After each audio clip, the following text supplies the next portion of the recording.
I've heard that we have a broken immigration system. I have to admit, I just never really felt what that means. Now I do. I would say of skin color, that we are still far, far, far away in this country from being equal.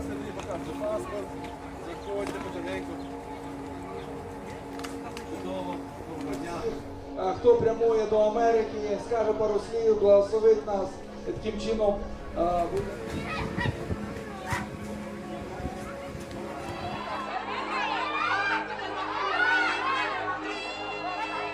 There's been people knocking on the same door for months, even years, and nobody opened them for them. Is it hard to feel like there's no hope? No, there's always hope, always. If we extend our hands in helping someone, there's always hope.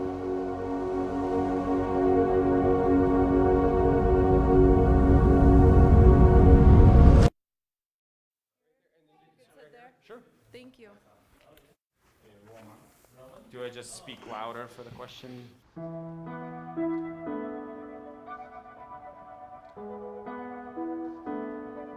So I guess I'll start, how does it feel to be in the United States? Ми ще мало що встигли зрозуміти, тому We що haven't seen much. We've been here for just a couple of days, but we are very grateful for all the people that have met us, for all the volunteers, and just who warmly welcomed us here. What do you mean by that? Нельзя взяти? на кордоні нас зустріли дуже. And at the border, the people that met us, they were very professional, very quick, and they did all the paperwork really professionally and fast. Це церквами, волонтерами. We are so grateful for the things that have been done here by the churches, by the volunteers. So it's basically like, because they traveled a lot from Ukraine, right? And it's kind of a comfort food. It's something familiar for them. A part of their home, when they come in, it's like, oh, I can actually have some borscht, you know? It's cabbage and carrots. More, you sauté it first, and then some add even kidney beans. I'm just blown away by the people, how they cooked. Everybody brought some borscht, you know, so generous.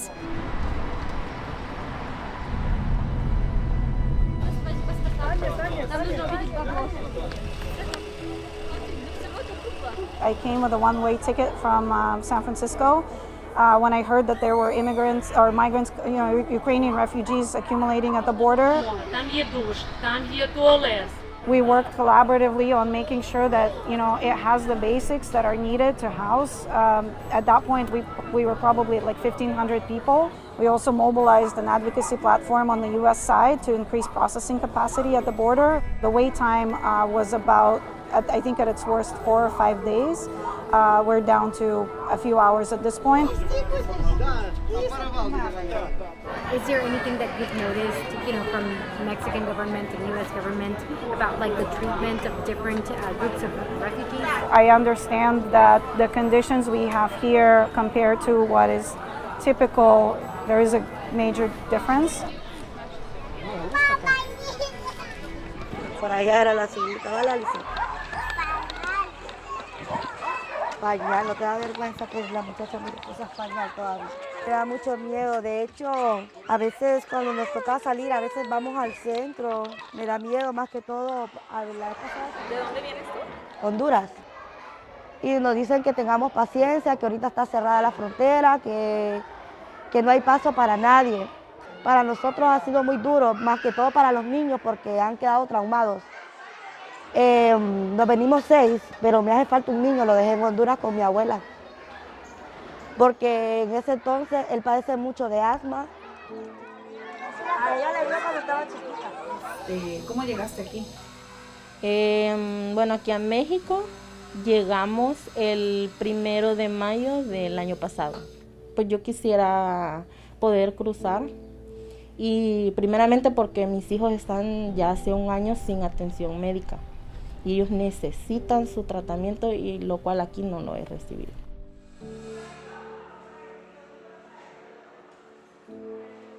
¿Qué es lo que les dicen ellos? Que hay mucha gente y hay que tener paciencia. I assume we can use your name. Yes, I am the only one who's safely. My name is Catherine Kruger. I'm an advocate. I had a law degree, post-degree studies on international humanitarian law, human rights, immigration, both Mexican and US law. But when I got here 2 years ago, it was mostly refugees from Honduras, Guatemala, El Salvador. But then we started getting a lot of Mexican people. But when you have Mexican people running away from their own country, that tells you that it isn't safe. Have you yourself faced dangers outside of the walls here because of what you do? Yes. Like what? I mean, that's way beyond what I can say, but yes. Migration is a human right because you have to think about this. Nobody at all, ever, is gonna leave their home unless it's the mouth of a wolf.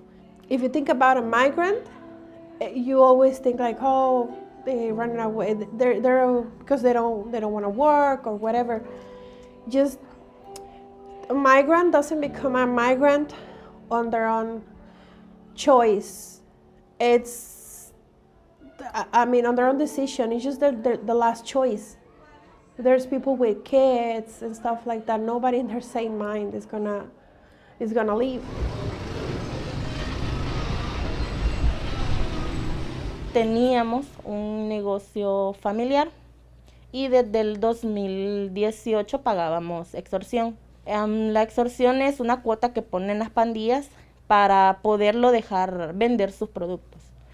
Nos dijeron que para el 28 de abril, si no recogíamos el dinero, pues iban a empezar a matar a mí, a mis hijos y a mi esposo. Wow. Y yo dejé allá todo, pues, o sea, solo agarré una cuanta ropa y allá quedó todo. Sábado asesinaron a mi papá, las maras y pandillas. Pero anteriormente de eso, en el 2013, asesinaron a mi abuela, a mi tío y a un yerno por parte de mi abuela, hermano de mi papá. Fue una masacre de 3 personas. Después de eso, de lo que le pasó a mi papá, nos empezaron las amenazas, que me daban 24 horas para salir del país. Agarré lo poco que tenía, mis hijos, mi esposo, yo. Y un día antes de salir nos balacearon la casa. Entonces, como estaba involucrado problemas de droga, entonces eso fue lo que nos obligó a salir de nuestro país. Y nos dijo que todavía la petición de asilo no estaba abierta para centroamericanos. Y me dijo de que todas estas historias él ya las sabía y que eran puras mentiras. ¿La persona de inmigración te dijo eso? Sí, de que todas las personas que llegaban ahí llegaban con esa misma historia y que eso era pura mentira. So this road will take us up to the primary and secondary fence, which borders both countries, Mexico and the U.S. Supervisory Border Patrol Agent Hector Quintanilla out of San Diego sector.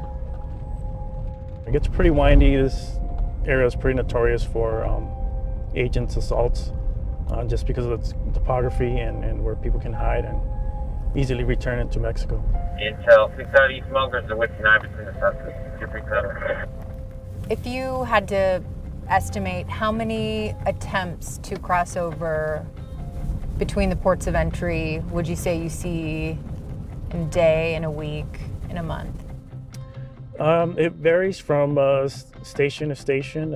Again, I think it all depends on the topography. It's a lot easier in certain areas to cross than it is in others. So it depends. I mean, so one day this Imperial Beach, for example, can estimate anywhere between 100 to 200 entries. Probably get a better view from up here of this area's general terrain. What are we looking at right now? So right here we're looking at the furthest west point of the United States. When you're seeing, in some cases, families, you're saying right now, mostly single adults, what is their response typically if they are caught? Every response is different. Most of them are just looking for a better life. A lot of them are evading their country for political reasons, claiming political asylum. Other ones are just avoiding crime. The Centers for Disease Control and Prevention has decided to exercise its authority under the Title 42. Every week, our border agents encounter thousands of unscreened, unvetted, and unauthorized entries from dozens of countries. Will protect the health of all three nations and reduce the incentive for a mass global migration that would badly deplete. I don't know what the administration has planned once Title 42 is lifted as to how they are going to process everyone who has been waiting. We're approaching 2 years now of having Title 42 in place. Biden did issue a memo allowing for an exemption to Title 42 for Ukrainian nationals. CBP has a broad discretion to issue humanitarian parole documents, which is usually what is being given to Ukrainian nationals at our southern border. Erica Pinheiro, and I'm the Litigation and Policy Director of Al Otro Lado. I've been helping with legal orientation for the Ukrainian refugee community that's coming through Tijuana. What we're seeing with Ukrainians is really a vast contrast to how processing normally works at the border for other populations. What's the reason behind it? There's no legal reason for it. I think it's really political. Obviously, the U.S. supports Ukraine in this particular circumstance and wants to support its people. I've spoken with hundreds of these refugees working in this camp, and I can say they've been through horrific trauma and really deserve protection in the United States. With respect to the differing treatment, I don't really think there's a legitimate basis to treat the Ukrainians differently. There are certainly other populations whose countries are at war, who've suffered the same unspeakable traumas that the Ukrainians have suffered. It's just really a political and maybe a race-based decision to treat Ukrainians differently than other populations. We had a camp of other migrants at the U.S.-Mexico border for about a year. It was violently vacated by the Mexican government a few months ago, and those migrants remain mostly homeless on the streets of Tijuana. It would be great if the Tijuana government would provide either this shelter or another shelter like it for the many migrants who remain homeless on the streets of Tijuana. So far, we haven't seen that type of support for other populations. Right now, there are 25 shelters, and all the shelters are full because there's a lot of people asking for asylum.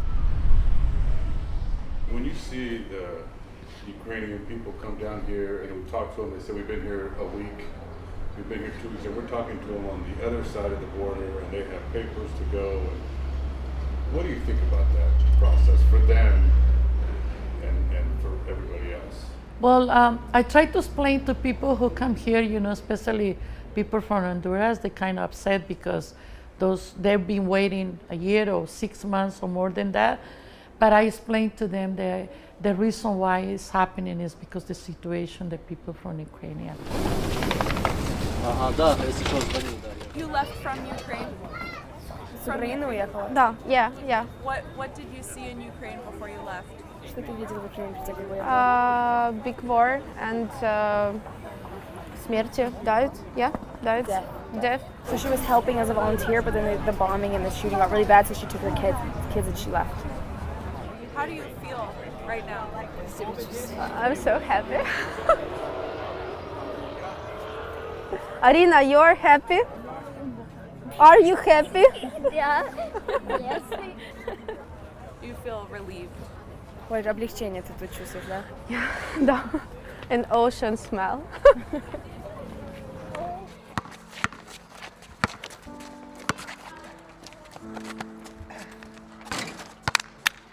Останні декілька тижнів в Україні вже багато. There is a war going on in Ukraine, so many people choose their own path and they choose places where they go. For him specifically, he took his wife and 5 of his kids and made his way here.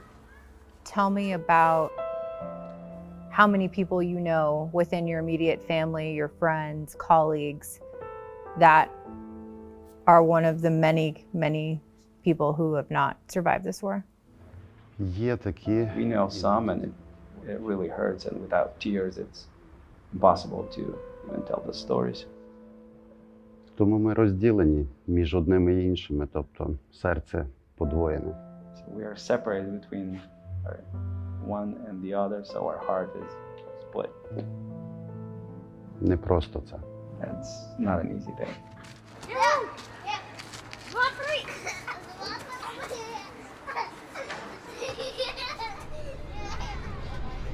My family came from Russia. Actually, we crossed the border on the 26th of December. My status is seeker of asylum. If you not flee from Russia, you end up in prison, or you'd be poisoned, or you'd be thrown in jail, anything if you're on the opposition side. What has compelled you to be a volunteer here? You just got here yourself. Why volunteer? Yeah, because when normal people go through difficulties, they want to help others, in the same situation. We haven't been here long, but one of the things we talked to someone who works for shelters on the Mexico side, and they talk about the contrast between, and I'm sure you've heard this, how Ukrainians have been welcomed and how people from other countries have been welcomed. What do you think about that? It's not the problem of the people who come to USA, but the problem of those who receive those people. How do I put this? If you look alike, you tend to help those people more than the others. Like white people help more white people. Latin people help more Latin people. Chair recognizes the gentleman from California, Mr. Correa. I just got back again from visiting the border. What I observed were 1,000 Ukrainian refugees coming into Tijuana on a daily basis. About 500 of them are actually passed into the U.S. under temporary protective status. And Title 42 is also being waived for them right now to come into the United States. So my question, Mr. Secretary, how do you distinguish one group of refugees from another? Why don't you do the same thing for Afghanistan, Syrians, Africans, Central Americans? I guess my bigger question would be, sir, what's our American refugee policy? Now I'd ask for my colleagues here too. I would say of skin color, that we are still far, far, far away in this country from being equal. Jimmy Marslin, I'm a refugee coordinator. For Safe Harbors. Our mission is to taking care of the refugees from everywhere. So far, we have had over 27 different countries. If you are seeing what happened, I would say 8 months ago with the Haitians when they were crossing the border, they treated them like slaves.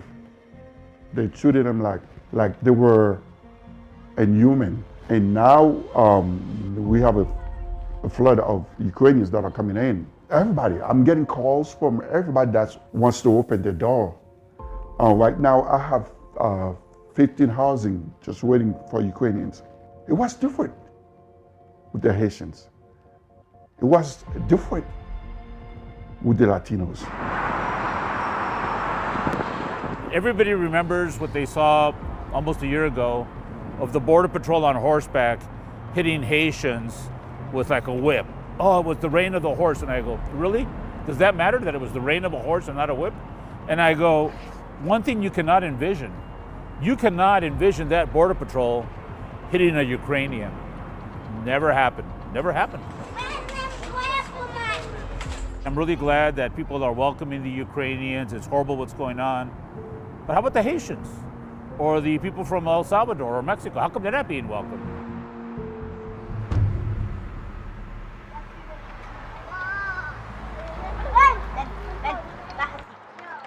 Para mí que todo sería normal cuando yo llegué aquí porque siempre escuché muchas personas hablar de este país.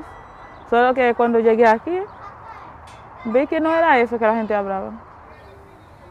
¿Cómo es? Es diferente. I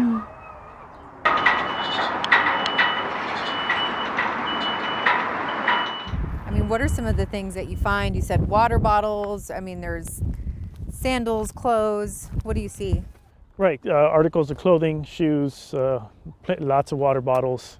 Well, fiscal year today, we're up to a little over 2,500 unaccompanied minors that we've encountered throughout the border. And I think the youngest I've encountered is probably like 4 or 5 years old. It's hard to comprehend, again, as a parent. But then again, you know, I'm not in their situation. I don't know what they're dealing with. I don't know what they're fearing from in their home country. So, you know, you can't judge people. What is the morale of people trying to cross the border and then they're seeing people from Ukraine passing through within 12, That is 24? very unfair, that they're afraid too, that they're suffering too, that their country failed them too, that they were targeted and threatened too, and how, because of their color of the skin, is it that makes them more or less valuable? What do you want people to know about the current status of the border?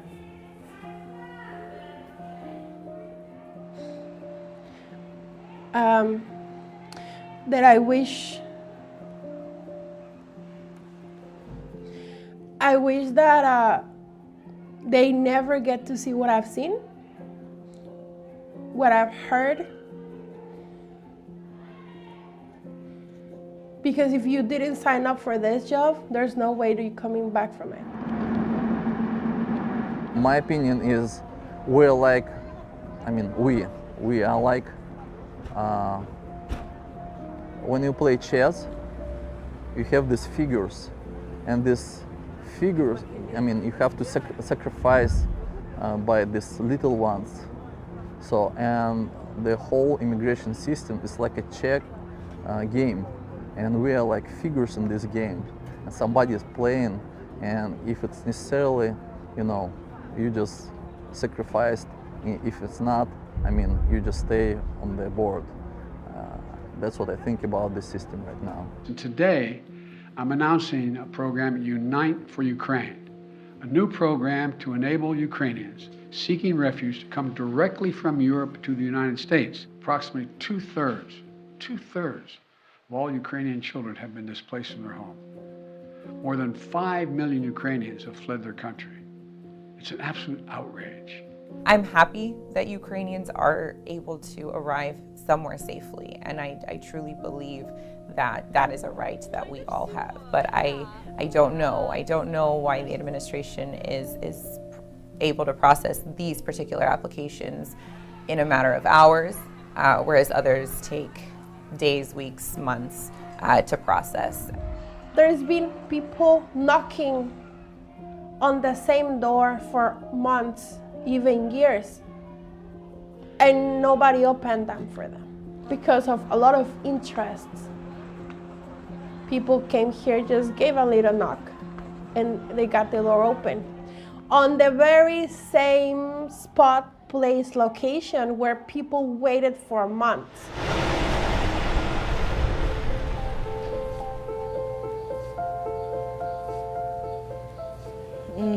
Pues siento que es bastante injusto, pues porque yo ya llevo mucho tiempo aquí esperando una respuesta por la situación de salud de mis niños y siento que le dan más prioridad. No quiero ni pensarlo porque no tengo dónde ir. No tengo dónde ir y pues es algo muy complicado porque no me gustaría quedarme en la calle, no tengo nada aquí, ni familia. First of all, if someone offers some resources, I want to thank the person. I also want to tell the others if they could open their arm, if they, not only to Ukrainians, to everyone. Is it hard to feel like there's no hope? No, there's always hope, always. If we work together, if we extend our hands in helping someone, there's always hope. There's always hope because this is the United States. I always tell someone who is complaining of not having enough, I always tell him that think of other countries, think of people from other countries. See how blessed you are. So there's always hope. Once we think that way, there's always hope.